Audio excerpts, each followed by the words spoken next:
Napakalaking kasinungalingan. Yan ang naging buwelta ni COMELEC Chair George Erwin Garcia sa pagkakadawit ng kanyang pangalan sa umano'y pagtanggap niya ng 10 milyong piso mula sa mga tinaguriang Maleta Boys. Yan ang ulat ni RR Tubise. Mariing itinanggi ni COMELEC Chair George Erwin Garcia na nakatanggap siya ng 10 milyong piso mula sa mga tinaguriang Maleta Boys o mga dating bagman ni dating congressman at ngayon pugante na si Zaldico. Napakalaking kasinungalingan. Dito sa ating bansa ngayon, napakadali kasi magbenta ng kasinungalingan basta may presyo.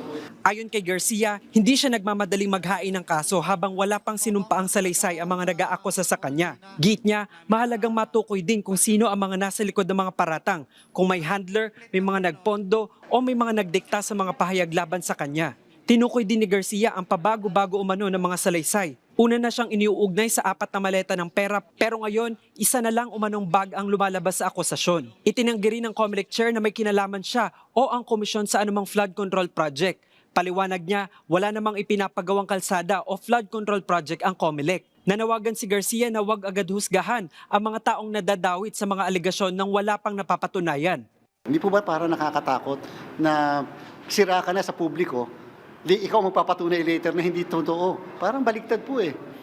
Parang you have to disprove what they have proven wrong from the very start.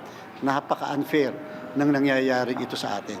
Samantala, patuloy ang paghahanda ng komisyon para sa special election sa Dasmariñas, Cavite sa August 29. Pero aminado si Garcia na problema pa rin ang pondo para rito. May maaari umanong maitulong ang city government ng Dasmariñas pero posibleng hindi ito sapat sa halos 171 milyong pisong gagastusin dito. Kasama rin sa pinaghahandaan ng COMELEC ang Bangsamoro Parliamentary Election sa September 14 at ang paparating na barangay at sangguniang kabataan elections. RR Tubise para sa Bayan.